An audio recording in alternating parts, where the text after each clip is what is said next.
Os dedos grossos passaram no trinco, no buraco da chave, na lingueta. Só depois empurraram a porta devagar. O fecho estalou. Fazia assim desde o dia em que a porta aparecera aberta sem saber como. Entrara, estivera às voltas no quarto a remexer gavetas e papéis um bom bocado e dera com ela encostada. Que era aquilo? Percorrer ao corredor de fósforo aceso, taqueteando a parede de um lado e do outro. Nada. Ninguém. Deixara aberta, com certeza. Mas, desde então, automaticamente, passava sempre os dedos na fechadura. Empurrava a porta com cuidado. Verificava. O quarto ficava num sítio perigoso. Logo a seguir ao desvão onde o corredor, para que as portas davam, era ainda mais escuro. Quem quisesse, podia esconder-se ali, pôr-se a escutar, desaparecer pela escada abaixo em menos de nada. As botas fizeram estalar, como sempre, uma tábua do soalho. A terceira. E, como sempre, o homem pensou que talvez esse ranger da madeira fizesse estremecer, num outro quarto, alguém que não conhecia, de ouvido atento como ele ao mais ligeiro ruído. O quarto tinha uma cama de ferro, encostada à parede, uma cômoda em frente, um lavatório de ferro, um jarro, duas cadeiras, uma mesa ao meio da casa. Redonda. Num vão de palmo e meio, a janela, que era pequena e quadrada. E na parede do vão, numa moldura preta pendurada de um cordel, um espelho de 20 centímetros de alto, com um canto partido, onde ia esmaecendo o amarelo baço do cartão do fundo. O homem ficou a olhar os papéis rasgados, o prato cheio de pontas de cigarro, cinza, um copo sujo, esquecidos em cima da mesa desde a véspera. Depois, passou-os pela cama por fazer, pelo soalho, pela cômoda. Parou-os na janela. Não havia sol há muitos dias. Uma luz fosca velava, por ali abaixo, a massa acidentada dos telhados, tufos de árvores, algumas ruas já com luz. Tudo impreciso e distante. Mesmo os telhados mais próximos, a torre da igreja, se esbatiam na névoa. E, dentro de cada casa, havia uma outra névoa que encobria as pessoas, as deformava, as isolava. Onde estaria Luísa àquela hora? Que estaria a acontecer-lhe? Tamborilava nos vidros da janela lentamente. Voltar as costas, sim, era o que aquilo pedia. A tudo, a todos. E, de repente, deu com os olhos no espelho. Os olhos, o nariz, um pedaço da boca, nada mais. Ali os papos dos olhos inchavam, as rugas cavavam-se, os olhos tornavam-se maiores e entravam por ele dentro com uma frieza de faca. Mudos, perscrutadores, sabiam tudo e queriam saber sempre ainda mais. Saber o quê? A custo os desvios e voltou. A custo os desviou e voltou a atirá-los lá para fora. Névoa, névoa. Por que é que não havia de voltar? Não voltavam todos? A porta fechada. A cama encostada à parede. A cômoda em frente. O lavatório, o jarro, uma cadeira. A mesa no meio da casa. Outra cadeira. Na mesa, os papéis rasgados. A cinza, o copo sujo. Havia os que não voltavam. Sim, nem todos voltavam. Nem todos voltavam. Deixou-se cair na cama, com as mãos abandonadas nos joelhos. Grandes, pesadas, inúteis. Poderia pôr aquilo tudo em ordem. Deitar fora os papéis, despejar a cinza e as pontas de cigarro, lavar o copo, o prato. Para quê? Puxou a mesa para ao pé dele. Curvou os cotovelos na mesa, o queixo nas mãos. Esperou. Que poderia fazer se não esperar? Ao pequeno movimento, os ferros da cama rangiam e o silêncio parecia ainda maior na vaga luz que já mal entrava pela janela. 53 anos. Em 53 anos nunca se sentira assim. Estaria doente? Luísa desprezá-lo-ia. Disso podia ter a certeza. Desprezá-lo-ia. Luísa desprezá-lo-ia. Luísa, a rapariguinha que o trabalho fora murchando. Luísa mulher. Luísa amadurecendo ao lado dele, crescendo por dentro, voltando-se às vezes contra ele, pondo-o no seu lugar. Por fim, a cena odiosa que tinha tido de presenciar sem um gesto, ali, naquele quarto. Ouvia ainda os passos no corredor, no patamar, na escada, cada vez mais longe. Só.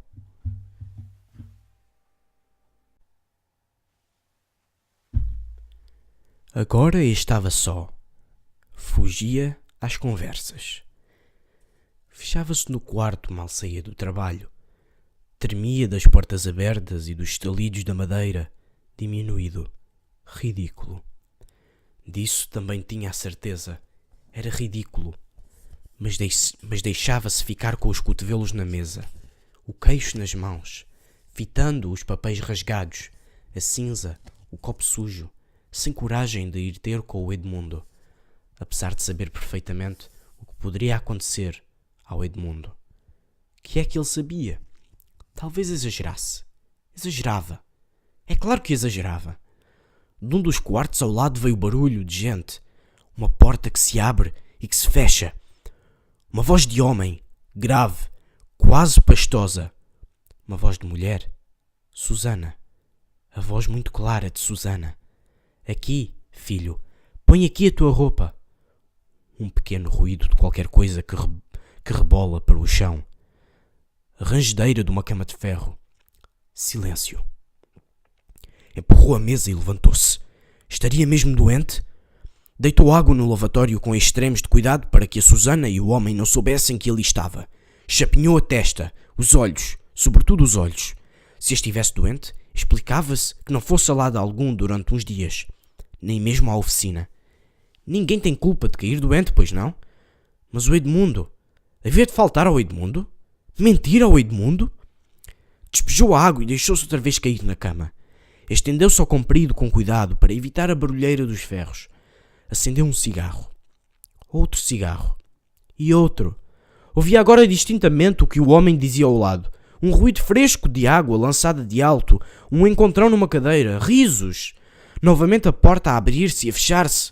Depois os pés no corredor, no patamar, na escada, cada vez mais longe, como os da Luísa. O silêncio de novo. Com os olhos perdidos nas grandes manchas do teto, fazia o que podia fazer. Fumava. Fumava e pensava que nunca chegara, afinal, a aproveitar um domingo, como ela queria, para tapar aquilo com uma demão de cal. A verdade é que raramente tinha um domingo livre, e ela sabia-o bem. Havia mais que fazer do que tratar da beleza do quarto. O quarto podia esperar. Não viviam para tratar do seu conforto. Ou viviam? E acendeu outro cigarro, envergonhado. Nunca a Luísa lhe dissera o contrário, e tinha tido muito tempo, se quisesse, para pintar o teto. Mas que interessava agora o teto? De repente, retesou-se todo, à escuta. Saltou para o chão. Estava sempre a confundir os ruídos do andar de baixo ou dos quartos do lado com possíveis passos na escada. Tinha sempre a certeza. Nunca lhe pareciam passos cansados de quem volta do trabalho, ou da Susana, de um vizinho qualquer. Tinha sempre a certeza. Resolvia abrir a porta com naturalidade para despistar quem subia.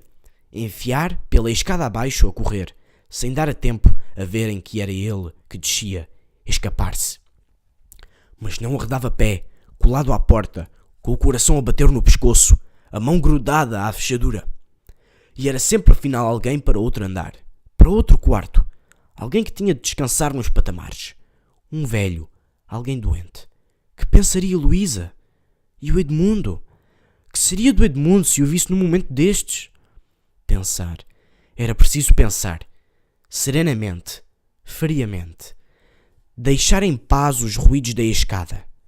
Não esquecer um minuto a Luísa, o Edmundo, os outros todos. Senti-los à sua volta, apesar do nevoeiro, atravessando o nevoeiro, pondo-lhe a mão no ombro. Que falta faz a mão de um amigo a apertar-nos o ombro? Ele próprio explicara um dia ao Edmundo e à Luísa que não era mais que parafusos de uma máquina enorme. Um parafuso. Aí está o que tu és, o que tens de ser, o que deves querer ser.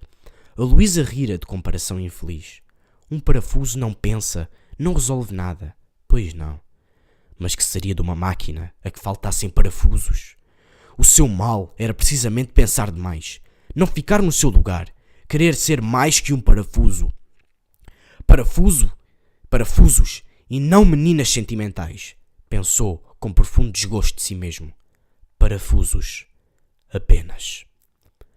E pôs-se a andar de um lado para o outro, entre a porta e a janela, 5 passos para a frente, 5 passos para trás. Um bicho na jaula, às voltas. Que poderia fazer se não esperar? Pensava mais em Luísa do que devia. Bem vistas as coisas, pensava mais em si próprio do que devia. Em janeiro, às 6 horas, é noite fechada na cidade. Com aquele nevoeiro, escurecia muito mais depressa. O pequeno quadrado negro, translúcido ainda, da janela, já mal se distinguia do negro opaco e sem limites do interior do quadro. Outro dia passara. Outros e outros passariam. Vazios, imensos. Não acenderia o candeeiro. Não queria luz. Não queria nada. Era bom não dar a entender que estava em casa e talvez assim sentisse menos a ausência da Luísa. Àquela hora, sempre a ir e a vir, contando coisas, rindo, entre o quarto e a cozinha, a preparar o jantar. Mas no escuro tudo se avolumava. Tudo crescia à sua volta, o apertava, o oprimia. Estava cercado. Era então preciso ter vivido 53 anos para chegar àquela miséria de pensar apenas em si mesmo? Para acabar, afinal, por ter medo? Porque aquilo era medo, chamava-se medo. Era um medo que dominara e ajudara a dominar a vida inteira. Aos 53 anos, só porque a Luísa lhe faltava, iam dizer dele o que sempre dissera de outros, porque podia dizê-lo? Solidão, pensou, extenuado. Nevoeiro, isolamento, solidão. Tinha-os visto entrar sem pedir licença, como se esperava. Assistir a tudo sem um gesto, como devia fazer. Ouvia ainda os passos no corredor, no patamar, na escada, cada vez mais longe. E então? Serenar. Ver tudo a sangue frio. Não inventar desculpas. Não mentir. Não fugir do espelho. Analisar o seu caso como se fosse outro qualquer. Assim fizera sempre. Assim teria de fazer. Sozinho no escuro. Recuava meses, anos. Talvez ela tivesse razão. Claro que tinha razão. Parafuso não queria dizer nada. Um parafuso não pensa, não resolve nada. Pois não. Mas faz falta. Faz falta! Aí é que estava tudo. Fazia falta. Ele fazia falta. Era isso. E só isso que tinha de pensar. Que queria pensar. Fazia falta. Um sino lento e antigo despertou-o. Vinha lá de baixo, da torre da igreja mergulhada na névoa. Dizia-lhe que eram 6h03 e que o tempo não para. Tinha ainda um quarto de hora à sua frente. Fazia falta. Tinha um quarto de hora para resolver e ir, uns dias antes. O Edmundo no cais. Às 7 no café. E ele, apertando-lhe a mão. Às 7 em ponto. Outra vez para trás e para diante. Um bicho na sua jaula. Sabia de cor o lugar de cada móvel. Onde era a porta, onde era a janela. 5 passos para a frente, 5 passos para trás. Evitando a tábua que rangia. Voltando sempre a pisá-la. Pesava os prós e os contras daquela combinação. Viu a expressão confiante do Edmundo. Quase uma criança. Os seus olhitos muito vivos. O seu corpo atarracado, mas rijo do frio e do trabalho nas docas. Ideia idiota, a do café. A mania dos cafés! Estava farto de dizer que podiam encontrar-se noutro sítio qualquer. Odiava os cafés. Mas iria, claro que iria. Ele próprio dissera, às 7 em ponto. Mais passos na escada. Queria lá saber agora de passos na escada. Num prédio daqueles não se havia de ouvir passos na escada. Eram no corredor? Pois eram. Só ali, no seu andar, viviam para cima de 20 pessoas, pais e filhos, famílias inteiras, arrumadas sabe Deus como. Algumas trabalhavam para fora, recebiam clientes, subiam, desciam, regressavam, tornavam a sair a toda a hora. Era preciso estar louco de todo para se ralar com isso. Mas os passos pararam. Ali, mesmo sem querer, deu atenção. Estava alguém parado ali, à sua porta. A Luísa não era, infelizmente. A Susana? Para que havia de parar a Susana à sua porta? Nenhum amigo o procurava em casa. Seria então agora? Se julgavam que ia abrir, bem podiam esperar. Estendeu a mão no escuro e encontrou o lavatório, a borde frio da bacia esmaltada. Instintivamente, Agarrou nela. Esperou. Aquilo não valia nada. Não pesaria 1 quilo, mas era o que tinha à mão e por nada desviaria os olhos da zona onde ficava a porta. Não abriria. Quem entrasse, tê-lo-ia pela frente. Era ao menos um plano. Tê-lo-iam pela frente. Mas teria ouvido alguma coisa? Estaria alguém ali? Quantas vezes imaginara aquilo mesmo? Gente a escutar, encolhida, escondida no corredor. Desta vez, porém, era verdade. Quando se dispunha a pôr a bacia no seu lugar, ouviu uma pancada muito leve, dada com os nós dos dedos. Batiam. Não estava louco. Não inventava nada. Batiam! Segurou com mais força a arma improvisada e hesitou. Conviria manter-se em silêncio? Responder? De novo, quase a medo, os nós dos dedos soaram contra a porta. Que esperteza! Quem é? Quem é? Gritou. E então, quase em segredo, uma voz desconhecida respondeu do outro lado. Sou eu. A Ermelinda atirou com a bacia para cima da cama, riscou um fósforo à pressa, acendeu a vela, foi abrir. Na sua frente, mal distinto à luz trêmula da vela, estava o vulto franzino da filha do alfaiate. Olá! És tu? Apetecia-lhe beijá-la, agradecer-lhe ter batido, contar-lhe tudo. E, enquanto fechava a porta, viu que o quarto mudara. Que ele próprio mudara. Tudo mudara. A chama estremeceu. Ameaçou apagar-se. Cresceu, inchou e ficou a iluminá-los sossegadamente. Pôde então olhar melhor o rosto de Ermelinda. E, tendo-a ali, tão pequena e tão frágil na sua frente, com os olhos receosos postos nele, deixou de ser um bicho na jaula. Era ele outra vez. Combinara estar com o Edmundo às 7 em ponto no café e havia de estar. Olhava, sorridente como se dissesse: que bonita que estás. De que precisas? O senhor não vai sair? Sondou-a, desconfiado. Quem te disse que vou sair? A rapariga falava muito baixo e fazia-lhe sinais desesperados para que fizesse o mesmo. Se continuasse naquele tom, o pai ouvi-lo-ia no quarto da frente. Já não se lembrava? Se o senhor saísse, aproveitava. Tenho de levar isto a um freguês. Então calha bem. Ia sair? Pois ia. A rapariga sorriu, aliviada. À noite costumava socorrer-se da companhia da Luísa. Mas agora não havia Luísa. Tinha namorado, um rapaz simpático, mas capaz de tudo. Quando ela cortara, ameaçara-a. A primeira vez que te apanho só, estás a ouvir? Ao pai não podia dizer nada. Matava-o. Que não queria ver mais o cavalheiro a rondar-lhe a porta. Meu Deus! Matava-o.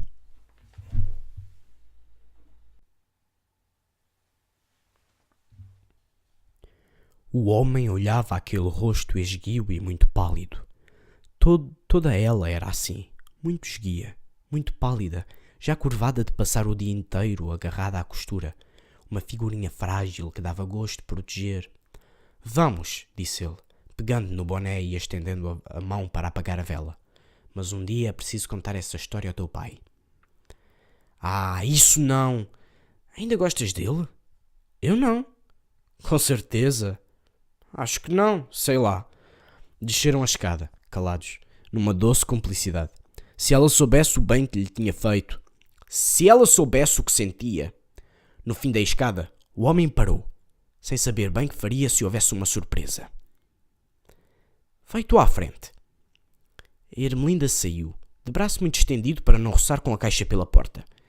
E logo atrás, ele atirou-se para a rua. Ninguém parado, ninguém suspeito. Enterrou mais o boné e levantou a gola do casaco. Com o nevoeiro, muita gente andava assim, não daria nas vistas. Vais muito longe? Não. Só preciso de si até ao fim da rua. É por aqui que ele aparece às vezes. Na primeira esquina, separaram-se. E, aproveitando o pretexto para olhar a toda a volta, o homem viu-a enfiar pelo nevoeiro, magrita, franzina, com a correia da caixa enfiada no braço delicado, até que o nevoeiro a engoliu de todo e ele ficou de novo só. Mas agora já não estava só. Já nada o impediria de ir ter com o Edmundo. Debaixo dos candeeiros e em frente das lojas, bafos de luz salpicavam as pessoas que paravam Entravam, safam e pronto se sumiam na neblina. Por vezes, o homem cedia à tentação. Detinha-se um momento a olhar uma montra para deixar passar quem vinha atrás. Lia números de portas como quem procura. Seguia com a vista uma mulher vistosa. Depois, puxava mais a gola. Continuava. Talvez outros homens como ele, naquela ou noutras ruas, parassem nas montras, lessem números de portas, olhassem mulheres vistosas que não viam. Homens seus, conhecidos ou que nunca chegaria a conhecer, seguindo nesse momento o instante naqueles elétricos, naqueles automóveis, esperando na beira dos passeios para os deixar passar, fazendo tempo ou apressando o passo para chegarem à hora. Homens que o nevoeiro cobria, deformava, separava. Quando faltavam 3 minutos para as 7, tinha o café na sua frente, com o grande relógio luminoso suspenso na noite e na névoa. Em 53 anos, nunca chegara tarde a parte alguma. Na beira do passeio, com os olhos nos carros, nas pessoas, nos carros, viu o ponteiro enorme, mais alto do que um homem, dar um pulo. 2 minutos para as 7. O vulto uniformizado não chegaria a deslocar-se da esquina para lhe vir dizer que circulasse. 2 minutos passam depressa. Um automóvel encostou ao passeio e logo um chofer fardado, muito lesto, deu a volta ao carro e abriu a porta, de boné na mão. Um cavalheiro saiu sem pressa lá de dentro. Curvou-se todo para ajudar a descer uma mulher ainda nova, toda envolta em peles até aos joelhos. Era bonita, elegante e espelhava à sua volta um perfume intenso que queria dizer comodidade, bem-estar, um outro mundo. O homem voltou-se a ver o par atravessar o passeio, enquanto o chofer batia à porta do carro e tornava ao seu lugar como um manequim articulado. Quanto custaria tudo aquilo? Imaginou Luísa com um casaco assim. Luísa? Onde estaria ela? Mulheres iguais à que saíram do carro passavam naquele passeio para cima e para baixo, entravam nas lojas, saíam de carros como o dela. Muitos homens iguais ao que saíram do automóvel cruzavam-se com outros, cumprimentavam-se de chapéu na mão, beijavam a mão às senhoras. Mas muitas mulheres, também, como a Luísa, tão parecidas com a Luísa, que de longe as confundiria com ela, passavam no mesmo passeio com os filhos ao colo, apregoando jornais, vendendo cautelas, regressando do trabalho, pedindo esmola disfarçadamente pelas esquinas. Indiferente ao nevoeiro, o ponteiro voltou a dar um pulo. Faltava 1 minuto para as 7. O Edmundo já devia estar lá dentro. Não era pessoa que se atrasasse. Atravessou a rua devagar. E, quando o ponteiro enorme pulou pela 3ª vez, com a precisão de uma engrenagem perfeita a que não falta um parafuso, o homem baixou a gola do casaco, empurrou a porta do café. Entrou. No café, às 7 em ponto. Eram 7 horas em ponto.